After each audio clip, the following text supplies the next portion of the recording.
Today, we're going to talk about something that affects millions and millions of people, but for some reason, it's usually only discussed in whispers. I'm talking about urinary incontinence. Our goal here is to just pull back the curtain, get rid of that stigma, and bring some real clarity to what is an incredibly common condition. So let's just dive right in. So, just how common are we talking? Well, get this. Depending on the study you look at, the prevalence of urinary incontinence in women can be as high as 51%. Just let that sink in for a second. That's potentially 1 in every 2 women. This is so far from being a rare issue. And yet, even though it's so widespread, the reality is that a huge number of women never seek help. And why is that? Well, it often just comes down to embarrassment, or this mistaken belief that it's just something you have to live with. So this explainer, it's for anyone who's ever had a question but maybe felt a little hesitant to ask. Okay, so let's start at square one. To really get a handle on this topic, we need a super clear, simple definition of what we're actually talking about. And you know what? It really is that simple. At its very core, the clinical definition is just that, the involuntary leakage of urine. This helps separate it from other issues and really lets us focus on when the body's system for storing and releasing urine isn't quite working the way it's supposed to. Now, incontinence isn't just one single thing. There are 2 main types to know about. So on the left, you've got stress incontinence, or SUI. This is when leakage happens because of physical pressure on the bladder. Think about coughing, jumping, or even just a really good laugh.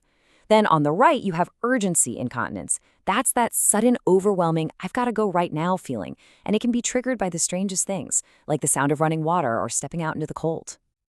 And of course, life isn't always so black and white, right? A lot of women actually experience symptoms from both of these categories. And when that happens, it's simply called mixed urinary incontinence. So that's the what. But how about the why? Why does this happen? To really get it, we need to peek under the hood and see what's going on mechanically inside the body. You know, when everything is working correctly, your body is performing this incredible, delicate balancing act. Your bladder stores urine without a lot of pressure building up, and at the same time, the urethra stays closed tight. It's this beautiful, complex system where all these muscles, tissues, and nerves are in constant communication, just working together in perfect harmony. Okay, so to understand what goes wrong in stress incontinence, there's this fantastic analogy called the hammock hypothesis. Just picture the tissues that support your urethra acting like a strong supportive hammock. And this illustrates it perfectly. See, with good support, that hammock is like a firm backboard. So when you cough or sneeze, the urethra gets compressed against it and stays shut, no leaks. But if that hammock starts to sag because the supporting tissues have weakened, well, now any increase in pressure just pushes the urethra open, and that results in a leak. Now, for urgency incontinence, the problem isn't the hammock at all. Here, the main culprit is something called detrusor overactivity. And all that means is that the bladder muscle, which is called the detrusor, it starts squeezing and contracting when it's supposed to be relaxing and filling with urine. A really great way to picture this is to think of it like a faulty electrical circuit.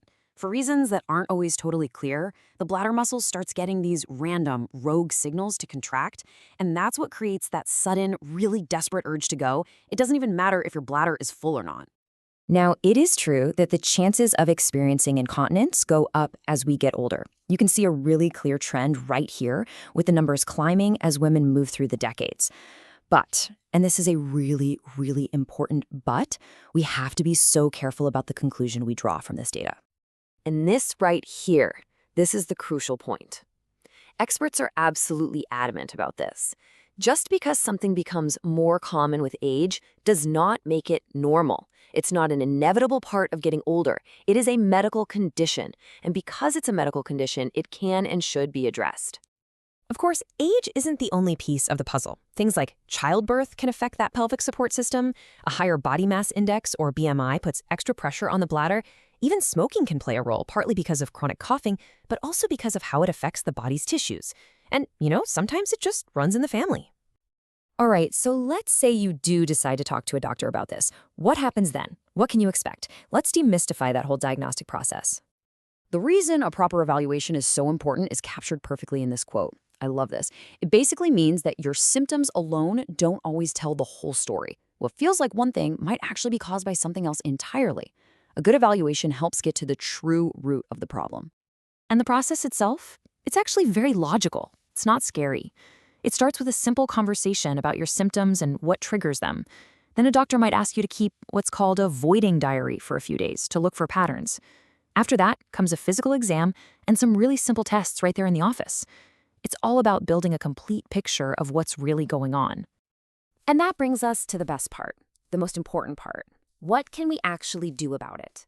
And the good news, the really good news, is that there is a whole spectrum of effective solutions out there. And this is key. Treatment almost always begins with the simplest, least invasive options first. The goal isn't to jump straight to something like surgery. It's about finding the right solution that works for you, starting with the basics. And these are those foundational therapies. We're talking about things like pelvic floor muscle training, you've probably heard them called Kegels, to strengthen that supportive hammock. It also includes behavioral changes, like cutting back on things that can irritate the bladder, like caffeine. And even a modest amount of weight loss, just 5 to 10%, can make a huge difference. So, once you've built that foundation, the treatment path gets much more specific. It gets tailored directly to whether the real issue is a lack of support, like we see in stress UI, or an overactive bladder muscle, like in urgency UI. And this slide lays out the different toolkits perfectly. For stress UI, where it's all about support, the options range from simple devices called pessaries all the way to surgical slings that basically recreate that supportive hammock. Now, for urgency UI, where the problem is an overactive muscle, the whole focus is on calming the bladder down. That can be done with medications, with different kinds of nerve stimulation, or even botulinum toxin A injections. The big takeaway here is just look at all these options. There are so many ways to tackle this. So we end right back where we started. We've seen that urinary incontinence isn't some mystery. It's a well-understood medical condition, and it has a wide variety of really effective treatments. Knowing all that, the only real question left is, with so many solutions out there, isn't it time we finally stopped whispering and actually started the conversation?